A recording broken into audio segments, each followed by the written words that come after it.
The long walk Francis Lawrence സംവിധാനം ചെയ്ത് Cooper Hoffman, David Johnson തുടങ്ങിയവർ പ്രധാന വേഷങ്ങളിൽ വന്ന ഈ ഇംഗ്ലീഷ് സർവൈവൽ ത്രില്ലർ സിനിമയെ കുറിച്ചാണ് ഇന്ന്. ഒരു group of boys, teenage boys ഒരു മത്സരത്തിൽ പങ്കെടുക്കുന്നതാണ് ഇതിന്റെ കഥ. ഒരു നടത്തമാണ്, ഒരു ലോങ് വാക്ക് എന്ന് പറയാം. പക്ഷെ അത് അവരുടെ അതിജീവനത്തിന്റെ യാത്ര കൂടിയാവുന്നു. വലിയ വാക്ക് മീൻസ് ലോങ് വാക്ക്, അതേസമയം ഷോർട്ട് ബട്ട് വളരെ മനോഹരമായിട്ടുള്ള വലിയ ഫ്രണ്ട്ഷിപ്പ്. അതാണ് ഈ സിനിമ നമുക്ക് ബാക്കി വെച്ചിട്ട് പോകുന്നത് എന്ന് പറയാം. സ്റ്റീഫൻ കിങ്ങിന്റെ ഇതേ പേരിലുള്ള ബുക്കിനെ ബേസ് ചെയ്തൊരുക്കിയ ഒരു തിരക്കഥയാണ് ഈ പടത്തിനുള്ളത്. JT മോൾട്ടൺ ആണ് ഇതിന്റെ സ്ക്രിപ്റ്റ് എഴുതിയിട്ടുള്ളത്. വളരെ ഇൻട്രസ്റ്റിംഗ് ആയിട്ടുള്ള, യുണീക്ക് ആയിട്ടുള്ള, ഫ്രഷ് ആയിട്ടുള്ള ഒരു പ്ലോട്ട് ആയിരുന്നു പടത്തിൻ്റെത്. പടം തുടങ്ങിയ ആദ്യത്തെ ഒരു 20 മിനിറ്റ് എനിക്ക് അത്യാവശ്യം നല്ല ലാഗ് തോന്നി, ടൈറ്റിൽ എഴുതി കാണിക്കുന്നതിന് തൊട്ട് മുമ്പ് വരെ. പിന്നെ അങ്ങോട്ട് വളരെ ഇൻട്രസ്റ്റിംഗ് ആയിട്ട് മാറും. ഇതിലെ സംഭവങ്ങളെക്കാൾ കൂടുതൽ ഇവർ തമ്മിൽ വളരെ കുറച്ചു നേരത്തേക്കെങ്കിലും ഉണ്ടായി വരുന്ന ആ ഒരു സൗഹൃദമാണ് കൂടുതൽ എനിക്ക് ഇഷ്ടപ്പെട്ടതെന്ന് പറയാം. ഒരു ഓൾട്ടർനേറ്റ് ഹിസ്റ്ററി എന്ന നിലയിലാണ് ഈ പടത്തിന്റെ കഥ എഴുതിയിട്ടുള്ളത്. ഒരു ഡിസ്റ്റോപ്പിയൻ ലോകത്ത് നടക്കുന്ന ഒരു കഥ, ഒരു പട്ടാള കഥ എന്ന് നമ്മൾ വിചാരിച്ചു തുടങ്ങി. പിന്നെ അതൊരു സർവൈവൽ ത്രില്ലർ ജോണറിലേക്ക് ഷിഫ്റ്റ് ചെയ്യുകയാണ്. നല്ല പ്രൊഡക്ഷൻ ക്വാളിറ്റി, മികച്ച വിഷ്വലുകൾ, നല്ല പെർഫോമൻസുകൾ, ഒറ്റ ഒരു നടത്തം കൊണ്ട് ഇൻട്രസ്റ്റിംഗ് ആയിട്ടും ത്രില്ലിംഗ് ആയിട്ടും ഒരു കഥ ഉണ്ടാക്കി എന്നുള്ളതും ഇതിന്റെ പോസിറ്റീവ് ആണ്. പീറ്റർ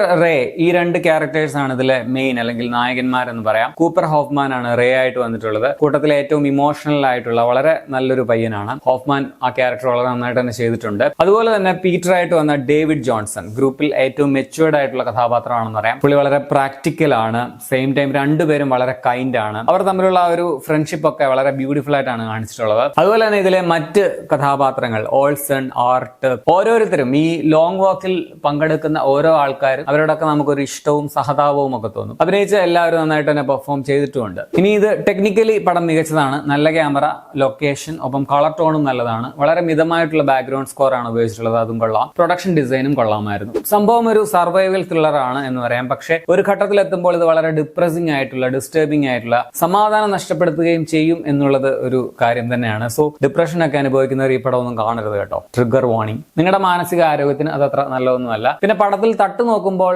സംഭവങ്ങളെക്കാൾ കൂടുതൽ സംഭാഷണങ്ങളുടെ തട്ടാണ് താണിരിക്കുന്നത് എന്നുള്ള ഒരു നെഗറ്റീവായിട്ട് പറയാൻ പറ്റും. ഒരുപാട് ഡയലോഗ്സ് പടത്തിലുണ്ട്. സോ നിങ്ങൾ സബ് ടൈറ്റിൽ ഇങ്ങനെ വെച്ചിട്ട് തന്നെ കാണേണ്ടി വരും. പിന്നെ എങ്ങനെയാണ് ഈ കഥ ചെന്ന് അവസാനിക്കുക എന്നുള്ളതൊക്കെ നമുക്ക് പ്രെഡിക്റ്റ് ചെയ്യാൻ പറ്റും. അതും ഒരു പോരായ്മയായിട്ട് പറയാം. കുറെ കാര്യങ്ങൾ ഇങ്ങനെ വല്ലാതെ റിപ്പീറ്റ് ചെയ്യുന്നതായിട്ട് ഒരു ഫീൽ വരുന്നുണ്ടായിരുന്നു. വളരെ ഡിഫറെന്റ് ആയിട്ട് തുടങ്ങിയിട്ട് വളരെ സാധാരണമായിട്ട് പടം അവസാനിച്ചതുപോലെ എനിക്ക് പേഴ്സണലി ഫീൽ ചെയ്തു. മൊത്തത്തിൽ ഇതിന്റെ ക്ലൈമാക്സ് പേഴ്സണലി എനിക്ക് അത്ര ഒരു പരിപൂർണ സംതൃപ്തി ഒന്നും തന്നില്ല. ആഴമത്തിന്റെ ടോട്ടലിൽ ഒരു നല്ല പ്ലോട്ടാണ്, ഇൻട്രസ്റ്റിംഗ് ആണ്, യൂണീക്ക് ആണ്, ഫ്രഷ് ആൻഡ് ഡിഫറെന്റ് ആണ്. പക്ഷെ ഞാൻ ഈ പറഞ്ഞ കുറച്ച് പോരായ്മകളും പടത്തിലുണ്ട്, അത് ഓർക്കുക. അങ്ങനെ നോക്കുമ്പോൾ ഒരു ഗംഭീര ഐറ്റം ആകേണ്ടതായിരുന്നു, പക്ഷെ അത്രയ്ക്ക് ആയില്ല എന്നാണ് തോന്നിയത്. ഒരു above average dystopian survival thriller ആണ് ദ ലോങ് വാക്ക്. പടം തിയേറ്ററുകളിൽ റിലീസായിട്ട് ഇപ്പോൾ ഡീറ്റെയിൽ അവൈലബിൾ ആണ്. പക്ഷെ മെയിൻ പ്ലാറ്റ്ഫോമിലൊന്നുമില്ല. നിങ്ങൾ ഇന്റർനെറ്റിന്റെ ശക്തി ഉപയോഗിച്ച് കാണുക. 1 മണിക്കൂർ 48 മിനിറ്റ് ആണ് സിനിമയുടെ റൺ ടൈം.